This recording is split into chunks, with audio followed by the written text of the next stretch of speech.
আমাদের দেশটা রেমিটেন্স যোদ্ধাতে ভরপুর। এই রেমিটেন্স যোদ্ধাগুলা বাংলাদেশ থেকে অনেক কষ্ট করে বিদেশ যায়। বিদেশ যাওয়ার পরে তারা বাংলাদেশে রেমিটেন্স পাঠায়। শুধু রেমিটেন্সের কারণে অর্থনৈতিকভাবে টিকে আছে।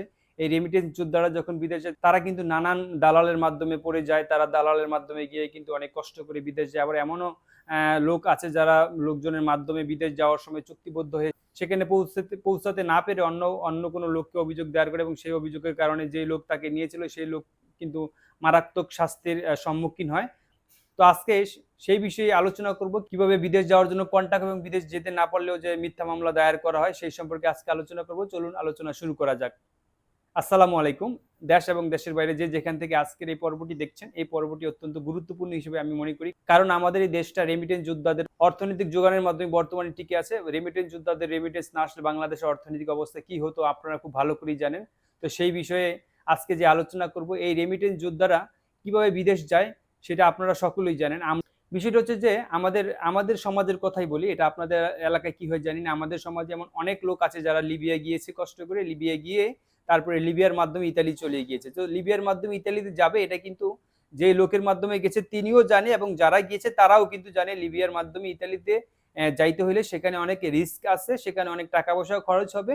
তো এইভাবে যখন লিবিয়ার মাধ্যমে ইতালিতে গিয়েছে, যাওয়ার পরে যারা লিবিয়ার মাধ্যমে ইতালিতে ঢুকে গিয়েছে তারা কিন্তু আলহামদুলিল্লাহ ভালো আছে। কিছু কিছু লোক তাদের ভাগ্যের নির্মম পরিহাস বা তাদের ভাগ্য খারাপের কারণে তারা লিবিয়া দিয়ে ইতালিতে না ঢুকতে পেরে তারা কিন্তু বাংলাদেশে ফিরে এসেছে। তাদের মধ্যে আবার অনেকেই জীবন হারিয়েছে, এবং যারা জীবন হারিয়েছে এবং যারা বাংলাদেশে ফিরে এসেছে তারা কিন্তু বাংলাদেশে এসে যে লোকদের সাথে কন্ট্যাক্ট করে লিবিয়ার মাধ্যমে ইতালিতে যাওয়ার জন্য কন্ট্যাক্ট করেছিল এবং লিবিয়া থেকে ইতালিতে যাওয়ার জন্য পাড়ি দিয়ে সেখানে যেতে পারে না বা মাফিয়ার হাতে ধরা পড়েছে, বাংলাদেশে এসে কিন্তু সেই যাদের সাথে কন্ট্যাক্ট করেছে তাদের বিরুদ্ধে মামলা করেছে। মামলা করে সেই সমস্ত লোকদেরকে মারাত্মকভাবে হ্যারেস করেছে। এখন এই যে লোক বিদেশ গিয়েছে, যে লোকের মাধ্যমে চুক্তি করেছে যে লিবিয়ার মাধ্যমে ইতালিতে যাবে, তার সাথে হয়তো 10 জন লোকের মধ্যে 6 জন লোক চলে গেছে, 4 জন যেতে পারেনি, অথবা 8 জন চলে গেছে, 2 জন যেতে পারে নাই। এই যে 10 জন লোক যে কন্ট্যাক্ট করলো, কন্ট্যাক্টটা কিন্তু একই রকম ছিল এবং তারা জেনে শুনেই কিন্তু কন্ট্যাক্ট করেছে যে তারা লিবিয়া দিয়ে ইতালিতে যাবে এবং লিবিয়া দিয়ে ইতালিতে গেলে যে জীবনের ঝুঁকি থাকতে পারে বা মাফিয়াদের হাতে ধরা পড়ার সম্ভাবনা থাকে এটাও কিন্তু তারা জানে। কিন্তু জেনে শুনেও তারা গিয়ে যখন তারা যেতে পারে না, যখন তারা বাংলাদেশে ফিরে এসছে, তখন কিন্তু তাদের এই যে এগ্রিমেন্ট, এই যে চুক্তি, এই যে জেনে শুনে যাওয়া, সবকিছু অস্বীকার করে যে ব্যক্তির সাথে কন্ট্যাক্ট করেছে সেই ব্যক্তির বিরুদ্ধে কিন্তু মানব পাচারের মামলা করেছে। মানব পাচারের মামলা করে সেই ব্যক্তিকে নাজেহাল করে দেওয়া হয়েছে।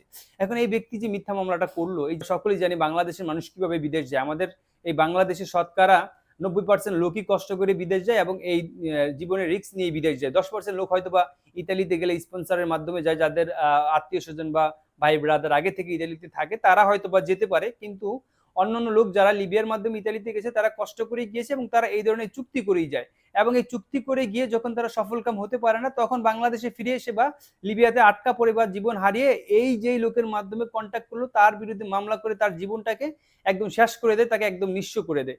আমাদের এলাকাতে এরকম অনেক ঘটনা ঘটেছে। আমারই এক আত্মীয়, তিনি এই ঘটনার সাথে কোনোভাবেই সম্পৃক্ত ছিলেন না। তার ছেলের মাধ্যমে একজন লোক গিয়েছে, সে ধরা পড়ে আমার সেই আত্মীয়কে, যিনি ছিলেন দেশে, তিনি তার বিরুদ্ধে মামলা করেছে, তাকে অনেকগুলো টাকা ড্যামারেজ দিতে হয়েছে এবং জেলও খাটতে হয়েছে। এবং আমার এক বন্ধু এখন বর্তমানে জেলে আছে, তিনি এই সম্পর্কে কিছুই জানতেন না। তার এক গুঞ্জামাই আছে যিনি লিবিয়া থাকেন, তিনি এই ধরনের লোক হয়তো বা নিতে পারে, এটা আমার বন্ধু যে আছে সে বলছে যে হয়তো ইনি এই কাজ করতে পারেন, কিন্তু আমার এই বন্ধু এর সাথে কোনোভাবেই সম্পৃক্ত ছিলেন না। এখন যে অনেক লোকই সেখানে লিবিয়ার মাধ্যমে ইতালিতে গিয়েছে, কিছু কিছু লোক যেতে পারে না, তারা না যাইতে পারার কারণে তারা সেই আমার বন্ধুর দুলাভাইয়ের বিরুদ্ধে মামলা করেছে এবং সেই মামলায় আমার বন্ধুকে আসামি করেছে, সে এখন জেলে আছে। তো এই যে মিথ্যা মামলাগুলো করা হলো, এই যে জেনে শুনে আপনারা লিবিয়া দিয়ে ইতালিতে যাওয়ার জন্য কন্ট্যাক্ট করলেন, কন্ট্যাক্ট করে আপনারা গেলেন, যাদের কপাল বলো তারা চলে গিয়েছে, কিন্তু আপনাদের দুর্ভাগ্য আপনারা যেতে পারলেন না। না যাওয়ার কারণে যে লোকটার সাথে আপনি কন্ট্যাক্ট করেছিলেন, যেখানে অনেক লোকই ছিল, সেই কন্ট্যাক্টটা ভুলে গিয়ে সবকিছু অস্বীকার করে আপনি যে লোকটার বিরুদ্ধে মামলা করলেন, মামলা করার পরে যে তাকে জেলে পাঠিয়ে দিলেন, এখন তিনি জেলে আছে, জেলে থাকার পরে তার কাছ থেকে লক্ষ লক্ষ টাকা দাবি করা হচ্ছে। এই যে অভিযোগটা, মিথ্যা অভিযোগটা দিয়ে আপনি এই লোকটাকে হয়রানি করছেন বা আপনি মামলা দিয়ে তাকে জেলে ঢুকিয়ে রাখছেন, এটা তো আইনগতভাবে একদমই পরিপন্থী।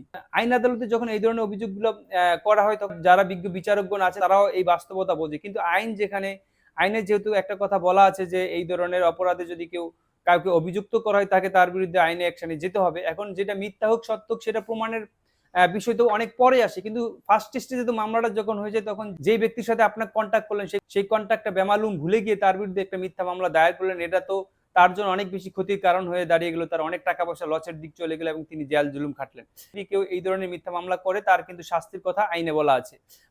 মানব পাচার ও প্রতিরোধ আইনের 15 ধারায় মিথ্যা অভিযোগ দায়েরের শাস্তির কথা বলা আছে। এখানে সাবসেকশন 1 বলা আছে, কোনো ব্যক্তি অন্য কোনো ব্যক্তির ক্ষতি সাধন করার উদ্দেশ্যে এই আইনের অধীনে মিথ্যা বা হয়রানিমূলক মামলা বা অভিযোগ দায়ের করিলে বা আইনি প্রক্রিয়ার অপব্যবহার করিলে বা অন্য কাউকে অপব্যবহার করিতে বাধ্য করিলে তিনি অপরাধ করিয়াছে বলিয়া গণ্য হবে এবং এই জন্য তিনি অনধিক 5 বছর এবং অনূন্য 2 বছরের সশ্রম কারাদণ্ডে দণ্ডিত হবে এবং অনূন্য 20,000 টাকা অর্থদণ্ডে দণ্ডিত হবে। এবং সাবসেকশন 2 তে বলা হয়েছে, এই আইনের অধীনে কোনো ট্রাইব্যুনাল লিখিত অভিযোগের ভিত্তিতে অথবা তার স্বীয় ক্ষমতার অধীনে সাবসেকশন 1 এ অপরাধ আমলে লইয়া তাহার বিচার শুরু করিতে পারিবে এবং প্রয়োজনে কারণ লিপিবদ্ধ করিয়া মূল মামলা স্থগিত করিতে পারিবেন। তো এখানে যে মিথ্যা অভিযোগটা দায়ের করে মানুষকে শেষ করে দেওয়া হচ্ছে, নিঃশেষ করে দেওয়া হচ্ছে এবং তার সুনাম যশ খ্যাতিকে শেষ করে দেওয়া হচ্ছে, এটা খুবই অন্যায় কাজ এবং খুবই খারাপ কাজ। তবে কিছু প্রতারক শ্রেণীর লোক যে নাই তাও না, যারা প্রতারক শ্রেণীর লোক আছে তাদের বিরুদ্ধে অবশ্যই আইনগত অ্যাকশনে যাওয়া উচিত। কিন্তু আমরা জেনে শুনে যাদের সাথে চুক্তি করলাম এবং লিবিয়ার মাধ্যমে ইতালিতে যাওয়ার জন্য চুক্তিবদ্ধ হয়ে যেতে না পেরে সেই লোকের বিরুদ্ধে মামলা করা, এটা খুবই অন্যায় কাজ। এবং এর জন্য যদি সেই ব্যক্তি আপনার বিরুদ্ধে আইনগত অ্যাকশনে যায় এবং তিনি যদি প্রমাণ করতে পারে যে আপনি তার সাথে কন্ট্যাক্ট করেছেন এবং চুক্তি করেছেন এই লিবিয়ার মাধ্যমে ইতালিতে যাওয়ার জন্য, তখন কিন্তু আপনি উল্টা তার বিরুদ্ধে মামলা করতে গিয়ে আপনি আসামি হিসেবে শ্রেণীভুক্ত হয়ে যাবেন। সুতরাং আমরা সকলেই জানি বাংলাদেশের মানুষ কিভাবে বিদেশ যায়।